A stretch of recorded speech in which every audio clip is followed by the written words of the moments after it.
亲爱的朋友们，欢迎来到微光夜读。我受市政府邀请回乡投资，亲戚们却以为我还是8年前的那个穷小子。大表哥娶了我从前追求的校花，又刚刚升官，在当地最豪华的饭店的包厢庆祝。他们对我冷嘲热讽，不停开涮。我摊牌了，准备给他们来一波重重的打脸。接下来开始我们本期故事，记得点击订阅并开启小铃铛。这周六是外婆80寿诞，大姨不知道从哪里问到我的联系方式，连打了几个电话，说外婆经常念着我，家里亲戚都好久没见了，叫我一定要回来。最后一次打电话的时候，大表哥也在边上拿过电话点我：小华，都8年了，怎么还不敢回来？大家都想你，听人说你还在夜市摆地摊，不是哥说你二姨和二姨父走得早，你在外面不好混就回来，哥给你找个工作。我心中冷笑，他哪里会好心给我找工作，只是想再羞辱我一次而已。至于那些亲戚们也想我回去，他们是想看看我如今混得有多差才是真的吧。我从小学习成绩就远远甩表兄妹们几条街，惹来他们无数的妒忌。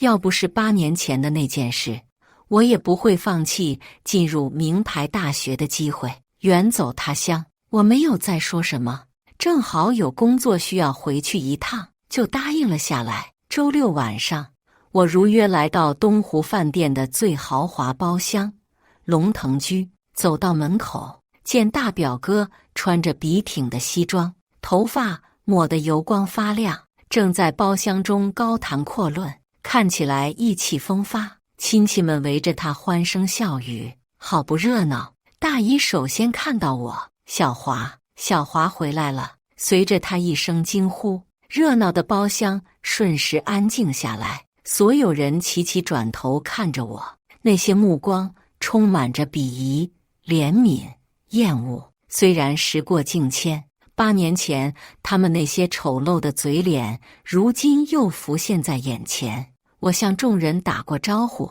找了个空位坐下。舅舅抖了抖手中的烟灰，斜眼看我：我们还怕你不来了呢，这次回来还走吗？回来还要办点事，过几天再走。舅舅因为不喜欢我爸，打小就不喜欢我，这么多年也不回来看看家里长辈，不看大姨和舅舅，也要回来看看外婆。小时候外婆多疼你，外婆重男轻女，大姨和我妈从小就承担家里的家务，而舅舅什么都不用干，天天吃好喝好，花天酒地。后来大姨嫁了个有钱的老公，在家里地位逐渐高了，而我爸只是个厨师，外婆自然不喜欢，家里杂事经常让我爸我妈回去干。妈妈病故之后，外婆就更不待见我们父子，她心思都是在2个表哥和表妹身上，对我从来没多看一眼。别说了，小华能回来就好。外婆显得有些不耐烦，现在宾馆贵，她肯定住不起，他们谁让她过去挤挤，住几天？2个表哥瞬时沉默，大姨和舅舅脸上也露出尴尬，显然不愿意我这个落魄穷亲戚住他们家。看着他们的表情，我心里暗暗发笑，故意等了一会儿才说：我有地方住，就在附近，不麻烦大家了。附近？一身珠光宝气的舅妈笑了，这里是东湖饭店，全市最黄金地段，附近客房最低都是上千元一晚上的，没有什么便宜的小旅馆。一直没有说话的表妹也插嘴了：你不会就住在东湖饭店吧？听表妹拿我开涮，大家都笑了，笑得优越感满满。我也笑了，其实我就住在这个饭店顶层的行政套房，刚才就是从客房下电梯走过来的。表妹比我小2岁，从小就嫌我们家穷，她学习成绩不好，大姨就花钱让她学艺术，也没学出什么来，今年他参加华夏好声音节目海选，试试前20强，虽然没进全国决赛，但对他也是个炫耀的资本。外婆好，祝您寿比南山。随着一个熟悉声音响起，门外款款走进一个风姿绰约的女人，看见我，她也不由一愣。她是我同学李丽婷，现在是我的大表嫂。当年她是我们高中的校花，我疯狂地追求过她，我总是默默地关注着她的一举一动，无论是在社交媒体上还是在现实生活中。每当她发布新的动态，我总是第一个点赞和评论，试图引起她的注意。各种节日我会把省下来的钱买礼物送给她，甚至会在她需要的时候随叫随到。然而她对我的态度却一直很冷淡，很少回复我的消息。我每次邀请她出去约会，她也总是找各种理由拒绝。尽管如此，我还是不愿意放弃。她觉得只要自己坚持下去，总有一天她会被自己的诚意所打动。于是我常常会一早买好早餐，再去她家门口等她一起上学，中午帮她打饭占位置，晚自习帮她抄错题本，寒暑假还让她来我家她补课。我做了一个舔狗能做的一切，她却连手都没让我牵过。8年前我家出事的时候，他像躲避瘟疫一样躲着我，电话不接，短信不回。后来我才知道，他早就和大表哥搞到一起了。那时大表哥已经上大学了，人长得帅，家里又有钱，对他展开了热烈的追求。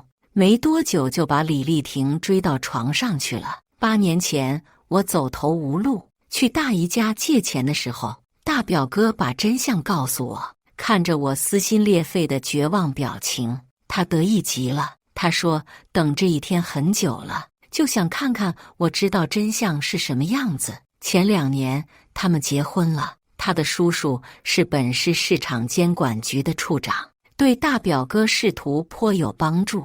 这几年大表哥晋升很快，前不久刚刚在市环保局晋升为主任，正科级。31岁的正科级干部，自然成了家里的荣耀。苏有华，好久不见，没想到你真的来了。他笑容还是如8年前那样冷漠，走到大表哥身边坐下。大表哥亲昵拉住他的手，眼神挑衅地看着我。时过境迁，他的容颜依旧秀丽精致，但在我心中早已经没了位置。我也淡淡回应一声，好久不见，现在丽婷是你的大表嫂，可别动歪脑筋哦。二表哥对我笑道。李丽婷也转过头来，看着我的目光更加轻视。二表哥是舅舅的儿子，比我大几个月，从小什么都要和我比比，却什么都比不过，妒忌得要死。每次我考了全校第1，他的脸色就比死了亲爹还难受。而我家里出事的时候，他却比过大年还开心。听说他整天泡妞混夜店，舅舅把装修公司交给他打理，差点搞破产。今年大表哥帮他搭上环保的关系，他才赚了点小钱。对大表哥自然是阿谀奉承不断。我云淡风轻笑了笑，对他也不理睬。小华，这么多年没回来，现在做什么工作？外婆总算把注意力放在我身上了。我正想回答，表妹插嘴道：“我听说她在夜市摆摊。”我耸耸肩，不再说话。外婆语重心长：“哎，摆地摊多没出息啊！和你表兄妹走动走动，让他们给你找个活干。”大表哥正和李丽婷交头接耳，听到外婆的话，回道：“外婆放心。我一会儿问问这里的保安部缺不缺人。”外婆欣慰地笑了，能当个保安，工作固定，有5险1金，总比摆地摊强。说话间，6个身穿旗袍的高挑女服务员从侧门鱼贯而入，各个举止间流露出优雅的气质。他们端着精美的瓷器，轻盈地穿梭在包厢之中，为尊贵的客人端上精致的菜肴，斟上馥郁的酒水。随着一道道佳肴的上桌，餐厅内弥漫着诱人的香气。舅舅举起杯喝道：“我先说几句吧。首先，我们全家人一同祝贺妈长命百岁。”众人纷纷笑着举杯祝贺。其次，祝贺小峰大表哥这么年轻就当上正科级干部，也感谢小峰把咱们聚餐的地方选在这里，让咱们所有人都开了眼界。二表哥瞥了我一眼，大声道：“爸说得对，这种顶级饭店的顶级包厢，估计很多人一辈子收入都消费不了一次。”大表哥有些得意：“低调，低调。平常这个包厢是不对外的，只用来接待高级贵宾与省市领导，甚至是国家领导。我和丽婷好不容易才订到这个包厢的。龙腾居是东湖饭店顶级包厢，也是本市顶级的接待场所之一。其他包厢虽然也很豪华，但档次上无法与龙腾居比，故此平常根本订不到，需要饭店的顶级会员才有资格预定。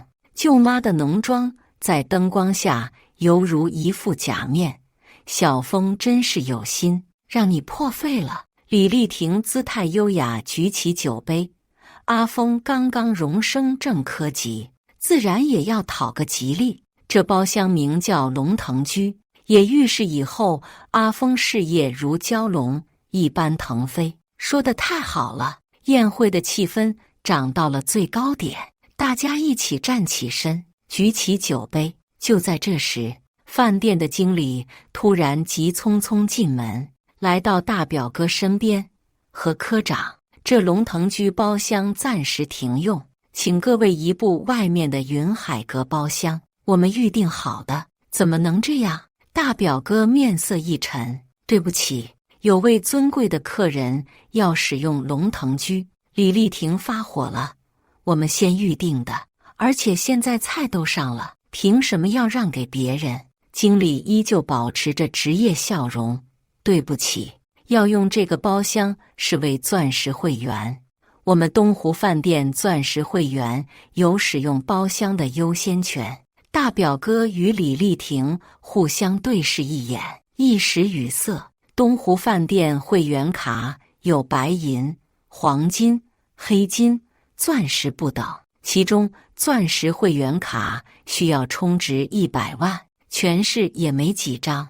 这次他们两口子是向别人借了张黑金卡的身份来订这个包厢的，但钻石卡更尊贵。可刚晋升科长，又逢外婆做寿，这个时候被赶出包厢，两人面子往哪里搁？李丽婷有些气急败坏：“你知道我叔叔是谁吗？是市场监管局的李处长。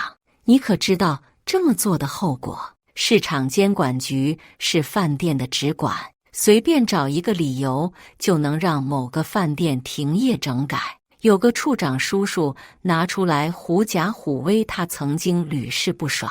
对不起，我们饭店的规定如此，谁来了也没用。”经理把手掌往门外一举，做了个请的动作：“你等着，我马上给我叔叔打电话。”他咬牙切齿站起来，走到角落去打电话。舅妈拿着鼻孔对着那经理鄙夷道：“等你们领导打来电话，你会知道什么叫不识好歹。”可没过几分钟，李丽婷缓慢走回来，眼神有些空洞。“丽婷，怎样？”舅妈得意问。“我们不用换包厢吧？”李丽婷脸色很差，微微摇头。看来她叔叔也没什么办法。东湖饭店是本市顶级饭店，连省市级的领导都常在此接待外宾、企业家，当然不会把一个处长放在眼里。好啦，换个包厢也没什么。外婆开口了：“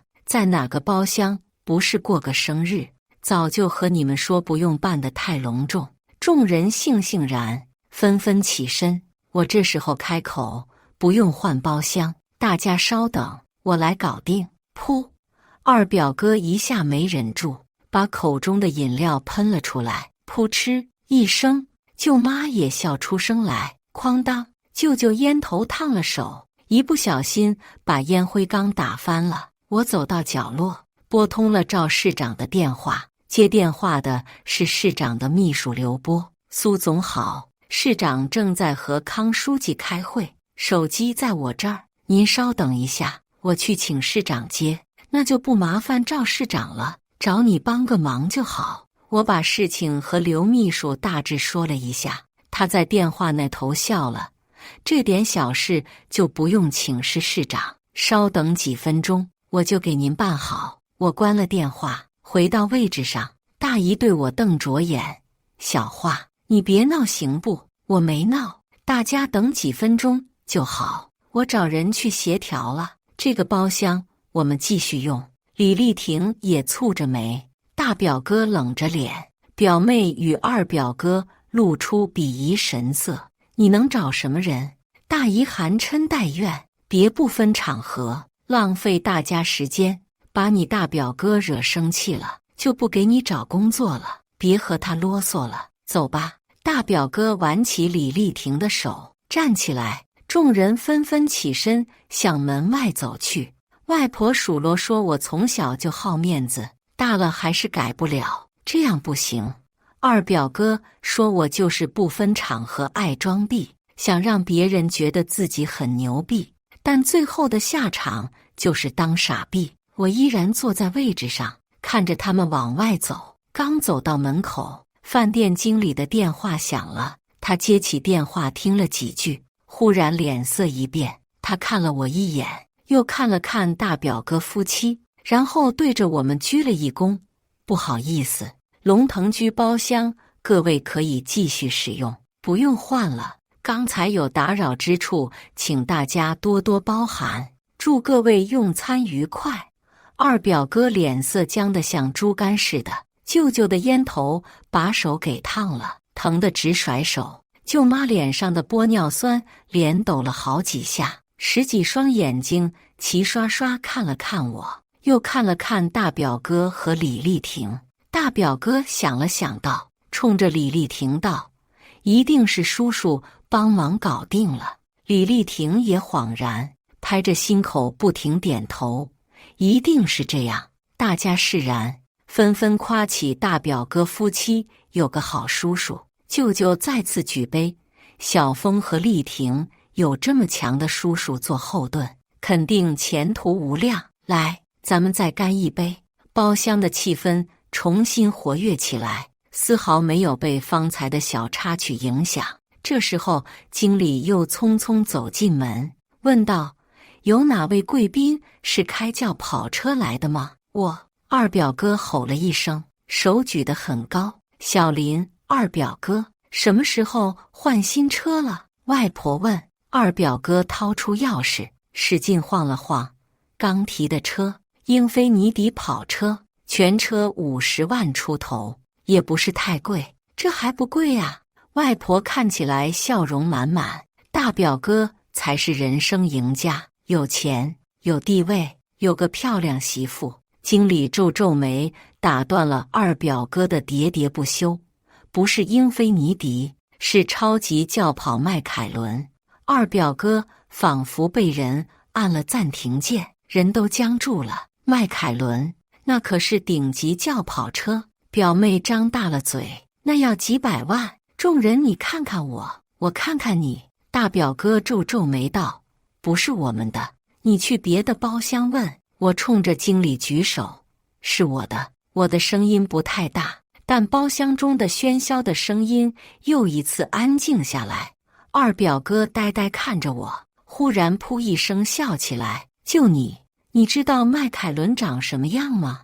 我早已经不是当年那个青涩的少年，凡事要和他争个没完，根本没理他。李丽婷也冷笑一声，冲着我无奈摇了摇头，眼神中充满了轻蔑。经理走过来：“您泊车位置有点靠前，我们担心过往的车辆刮蹭，这车太名贵了，刮蹭一下就得修几十万。”保安们正看着呢。小表哥真优秀，表妹冲着我鼓掌，用别人的车来装自己的币。经理听了也狐疑看着我，试探道：“您要是不方便，可以把车钥匙给我，我替您挪一下。”我还没来得及说话，二表哥哈哈狂笑起来，他大声催促我：“表弟，你快把钥匙掏出来给人家！”哈哈，大姨皱着眉：“经理，不好意思，他今天喝醉了，乱说话。刚才他是想和你开一个玩。”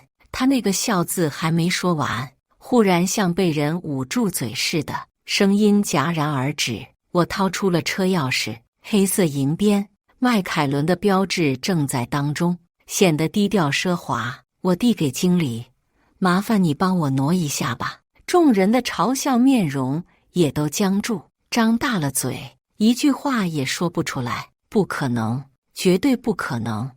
二表哥首先反应过来，一把夺过钥匙。我跟去地库看看，钥匙肯定是假的。我耸耸肩，做了个请便的动作。二表哥随着经理下楼，包厢里还在七嘴八舌。李丽婷瞥了我一眼。现在网络上很多卖豪车的假钥匙，买豪车假钥匙做什么？舅妈不解问道。还能做什么？泡妞呗。现在的女孩子都太物质了，看到豪车就跟人家走了。没过一会儿，二表哥就和经理一起从地库回来了。经理将钥匙还给我，微微欠身退了出去。二表哥的眼神迷茫，人也有些恍惚。大表哥微微皱眉：“怎样？”二表哥打开手机照片给大家传看，颤声道：“竟然是真的，他真的有一部迈凯伦。你什么时候买得起这么贵的车了？”大姨的脸上的表情很复杂，舅舅和舅妈瞪着我，眼珠子都快掉出来了。“是啊，这些年你不是在摆地摊吗？”表妹张大了嘴，好像刚认识我一样。李丽婷也狐疑的眼光上下打量我，扭头冲二表哥道：“把照片拿来我看看。”他拿过来快速看了一眼，又拿出自己的手机一顿操作。忽然他目光一亮，抬起头：“这是本地的车牌，我找朋友查了，属于一个豪车租赁公司，原来是租的，难怪。”大姨拍了拍心口，一颗悬着的心总算放下。我就说嘛，但租也要花不少钱，从小就是爱装逼，长大了租车泡妞。舅舅摇了摇头，叹气道：“我轻描淡写道，车是租赁公司的没错，但那个公司是我的，车也自然是我的。”大家见我这么说，都生气了，包厢气氛又降到冰点。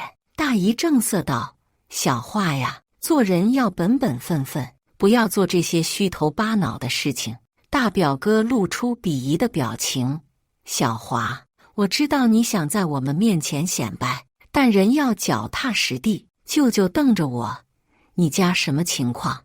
你当年什么情况？大家都知道，和我们显摆有必要吗？”舅妈轻轻碰了碰舅舅：“行了，别说了，有什么不能说的？”舅舅发怒：“当年要不是骗大家说搞了个什么发明，他们家也不会那样。说起当年的事情，我本该恨他们见死不救，可这么多年了，随着我事业的成功，又经历了那么多潮起潮落，满腔怨恨早已经烟消云散了。”外婆这时候出来打圆场：“小华呀，你大表哥都快当爸爸了，二表哥也马上结婚了，别去租什么豪车，何必呢？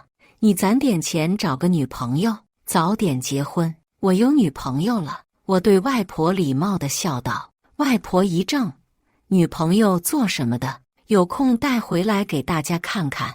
打算什么时候结婚？”“没那么急，女朋友在外地，大学还没毕业，等毕业后工作稳定下来再结婚。”表妹一脸不信：“有照片吗？拿出来看看，不会又是骗人的吧？人家大学生能看上你？”我和女友感情很稳定，手机中有不少合照，但她现在在娱乐圈，粉丝上千万，我不方便公开她身份，于是说没有照片，哈哈，是长得太丑，不敢见人，还是根本就没有女朋友？表妹笑得前仰后合，小表哥还和以前一样，抓住一根杂草就能说成一棵参天大树。包厢气氛又有些冷，舅妈转换话题说：“茵茵表妹，你不是要看《华夏好声音》的决赛吗？早就开始了，我们打开电视看看吧。”表妹这时懊恼起来，把电视打开，快结束了。哎呀，我这记性，可惜这次茵茵没有进决赛，但是去20强已经很厉害了。包厢一整面墙亮了起来，出现了《华夏好声音》现场直播。现在已经到了节目最高潮的时候，主持人迷人的女中音响起。现在有请最后一位选手登台，他就是本届冠军大热门、人美歌甜的大学生歌手。我们一起喊出他的名字好吗？周雅琪。台下观众齐声呐喊，我心里也一阵激动，扭头看向电视，女主持人迷人的声音再次响起，有请周雅琪为我们带来她的原创歌曲《爱的守候》。随着聚光灯的缓缓亮起，一位亭亭玉立的女歌手缓缓走入舞台中央。周雅琪是最有实力的，表妹大声介绍这位新晋歌手，音乐学院的学生，自己会填词作曲，长得又漂亮，本届冠军很有可能就是她。舞台中的周雅琪身着一袭白色长裙，轻盈飘逸，仿佛仙子下凡，裙摆随着她的步伐轻轻摆动，宛如一朵盛开的白莲，好美呀！我要是能像她一样，死了都甘心。表妹一脸羡慕，茵茵你说什么呢？别说不吉利的话。外婆笑骂。周雅琪轻轻鞠躬，向观众致意。台下雷鸣般的掌声响起，镜头特写中，她的长发如丝般顺滑，随着音乐的节奏轻轻摇摆，增添了几分优雅与柔美。好美！二表哥吞了吞口水。茵茵，你参加过华夏好声音，能为我向他要一张签名照吗？表妹瞥了他一眼，无奈摇摇头。全场寂静。周雅琪轻启朱唇，月影婆娑，微风轻拂。谁在深夜孤独守候？思念如潮水般汹涌，心中的伤痛难以言说。落花随风飘舞，你在我心中蔓延。他的声音如同天籁般动听，每一个音符都充满了力量与情感，旋律犹如一泓清泉，洗涤着人们的心灵。他的歌声如同一股魔力，让人们沉醉其中。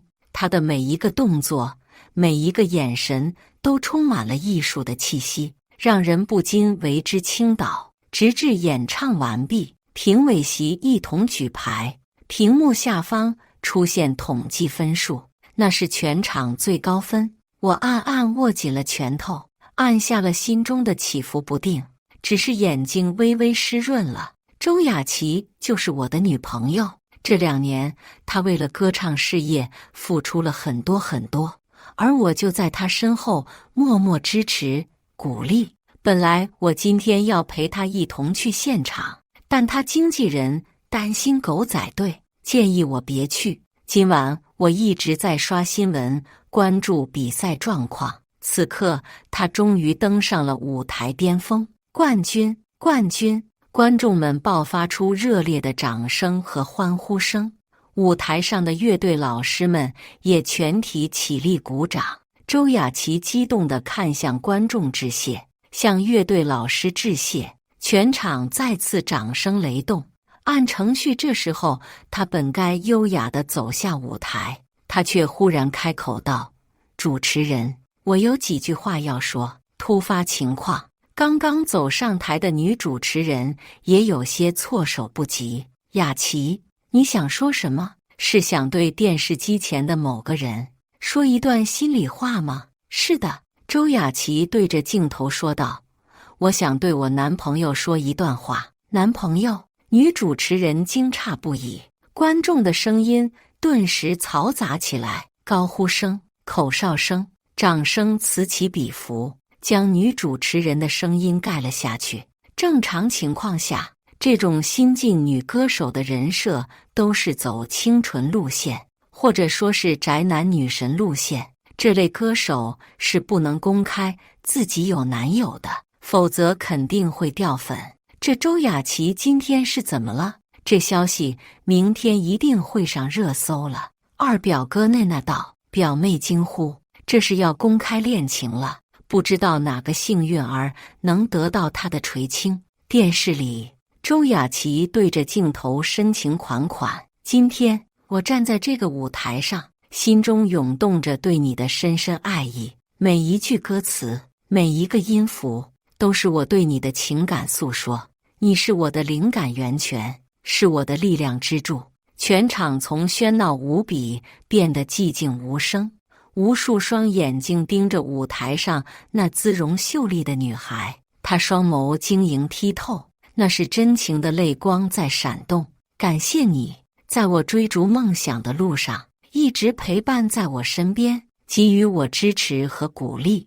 你是我最忠实的听众，也是我最坚强的后盾。每一次的演出，每一次的成功，都离不开你的陪伴和支持。好感人啊！舅妈也被感动了，肯定是个富二代。李丽婷眼神充满羡慕与嫉妒。女歌手没有后台都当不了冠军，那些冠军都是用钱堆出来的。表妹和二表哥不服气了，人家是有才华和实力的好不过有几分姿色而已，你们都别插嘴。看电视，电视里周雅琪轻轻擦拭眼泪，哽咽道：今天的冠军并不只属于我，也属于你，我亲爱的苏有华，我想见你，现在就要见你。镜头一转，广告出场，我心中还在悸动，表面上已经沉寂如水，将地址给他发过去。苏有华，大姨转头对着我，和小华的名字一样啊，有意思，人家也叫苏有华，你也叫苏有华，哈哈。表妹揶揄，不会真的是你吧？大表哥也笑道，会场就在省城电视中心，离这里不远哦，开车1个多小时到了。周雅琪说就过来找你哦。二表哥调侃，那过一会儿他来，你帮我向他要一张签名照，哈哈。众人齐声大笑，声音充斥着包厢的每一个角落。就在大家不停笑话我的时候，包厢门再次开启，一个身姿笔挺、穿着中山装的中年男人走了进来。爸爸、姑父、姐夫，众人纷纷起身。来人是大姨父，是个成功的商人。他进来与大家一一见面，看到我的时候，面色一僵，眼光中流露出一丝审视。这是小华，好多年没见了。大姨父好，我礼貌点点头，却像吃了苍蝇一般恶心。思绪不由回到了8年前，那年我高3，不但成绩好，还搞了不少科技发明，在省里获过2等奖。有天，大姨父来到我家，说首都的一家环保公司对我发明的一项专利感兴趣，想花100万购买。那时候我妈已经病故，家庭经济情况不好，从来不登门的大姨父亲自前来提携我，爸爸高兴坏了。不久，爸爸和大姨父一起去了首都，与对方签订了协议，说只要把专利的样品做出来，马上把钱打过来。爸爸抵押房子贷了一笔钱，我也很努力，买来材料，将专利样品打造出来，寄去首都那家公司。可1个月过去了，对方公司却如石沉大海一般，再没有消息。爸爸又去了2次首都，对方都躲着。后来我们才知道，那个专利他们早就投产了，根本就没想付费。之前那个协议漏洞百出，没有保障我们的利益，也就是说，专利被对方白嫖了。爸爸去找大姨父想办法，大姨父却以工作忙百般推脱，他没办法，又去首都那家公司蹲点堵老板。可不但他没堵到老板，还以扰乱正常经营的罪名被拘留了几天，遣送回来。爸爸准备上访，但不久我们就收到对方律师传票，起诉我们诈骗，用假专利骗人。法院很快判决，我们要赔偿对方公司60万。我和爸爸都惊呆了。爸爸为了去首都上访讨回公道，辞去了工作。家里积蓄不多，这下又是雪上加霜，也许是打击太大，爸爸怒急攻心，一病不起，医药费又如流水一般花出去。我们家里的房子被银行收了，医药费没有着落。我去大姨、舅舅等亲戚家借钱，可他们那副嘴脸让我感受到了什么是世态炎凉。大姨父说我的专利是假的，当初是想骗人家100万，这是自食其果。表哥告诉我，李丽婷现在是他女朋友了，以后让我离他远点。舅舅说早就看出来我爸不本分，我从小不踏实，都总想着一夜暴富。诈骗被发现也是我们咎由自取，那些羞辱、嘲讽我一辈子也不会忘记。爸爸的几个好友筹了钱借给我们治病，我也放弃高考，外出打工还债。可1年以后，爸爸还是走了。从此之后，我便远走他乡，一去就是8年。我从摆地摊开始，不断一边工作一边学习。3年之后，就找到合伙人开了公司。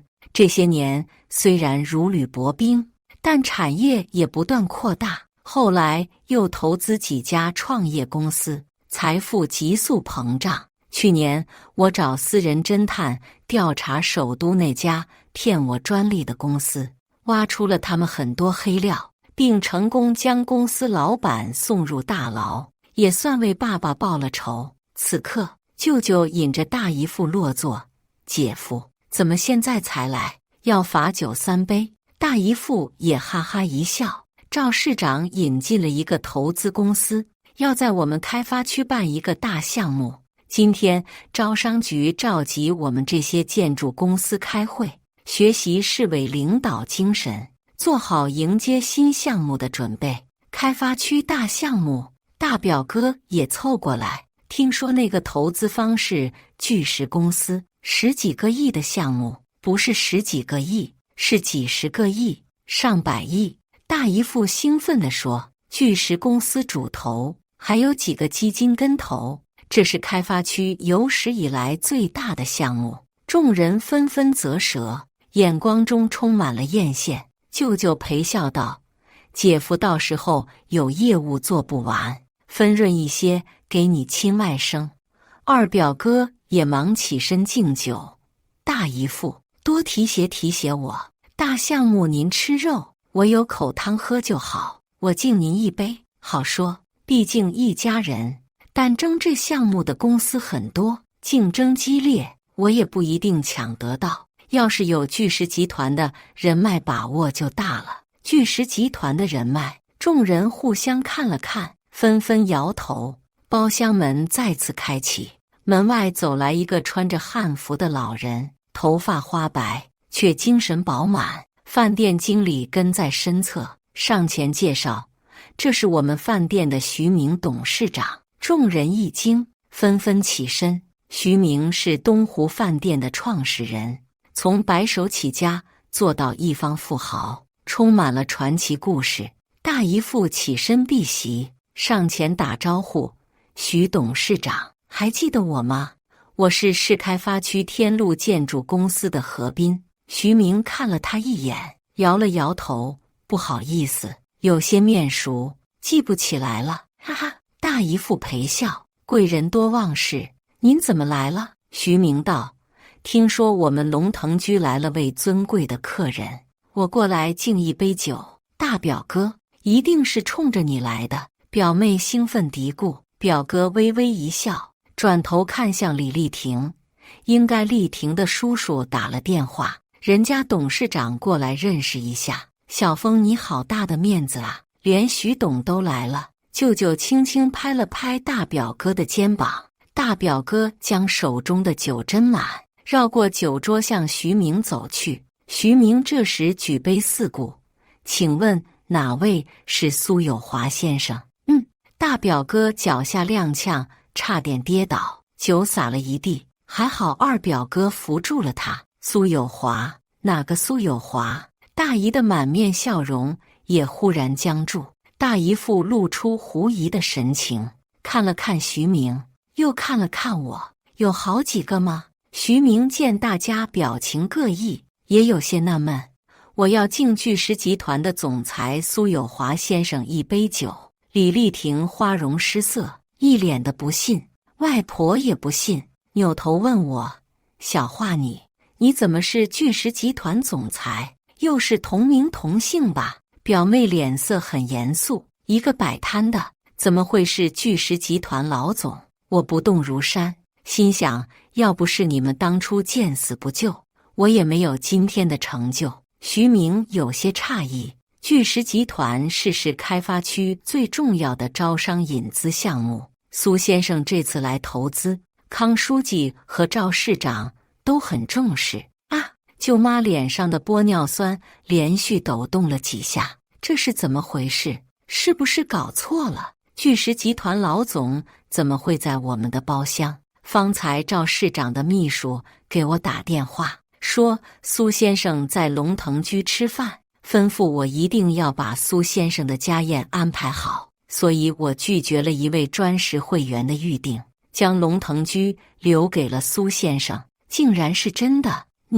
你，小华，舅舅呛了口水，大声咳嗽起来。二表哥拼命掐自己的大腿，想看看是不是在做梦。李丽婷的脸色比方才更加惨白，看着我的眼神很复杂，有狐疑，有惊奇，有不甘。我看差不多了，也举杯走了过来。徐总，我就是巨石集团的苏有华。徐明过来拉住我的手，幸会呀，苏总，果然是年轻有为。我在四周讶异的目光中淡淡一笑。今天我外婆做寿，又恰逢我表哥升职，全家人就过来聚餐，没想到惊动了徐总，给您添麻烦了。岂敢，我们东湖饭店随时欢迎苏先生常来指导工作，那就多谢了。来，我们干一杯。当徐明走的时候，众人还没有从震惊当中苏醒过来，包厢中气氛有些尴尬，只有我一人不动声色吃着美味佳肴。舅舅忽然来了一句：小华从小学习就好，我早就看好他。大姨父也干笑几声。小华，没想到这么多年，你居然混出名堂了。大姨抢过话来：怎么说话呢？那怎么能叫混？那是真本事。大表哥失魂落魄走回座位，几乎站都站不稳。李丽婷伸手扶他，被他用手甩开。李丽婷吃痛，都快要哭出来了。我的电话响了，那是小琪的电话。我接起电话，听到他的声音，幸福的感觉充斥着身体每一个地方。亲爱的，我到东湖饭店大堂了，你在哪里？我想马上见到你，我下去接你，等我。我关了电话，冲着表情各异的众人：我女朋友来了，各位告辞。说罢也不管他们，只走出门外。难道他真是周雅琪男朋友？表妹快哭出来了。周雅琪是我表嫂。东湖饭店大堂，无数守在大厅媒体见到电梯门打开，立刻就围了过来。周雅琪扑到我怀里，我们相拥在一起，和我一起上楼吧，今晚和我说说比赛的事。饭店经理带着一群保安过来保护我们，将围过来的记者和狗仔队推开，护着我们去电梯。走开，别影响我们的贵宾，别推我，让我过去，弄疼我了。你们干什么呢？让开，那是我表哥表嫂，没骗你。我回头看去，亲戚们眼巴巴看着我，眼神里充满无奈、不甘、委屈、悔恨。我淡淡一笑，关上了电梯门。感谢大家的观看，本期故事精彩吗？欢迎大家在下方评论区吐槽。如果你喜欢这类故事，记得点击订阅微光夜读，并分享给更多的人，这会对我帮助很大。再次感谢大家的观看。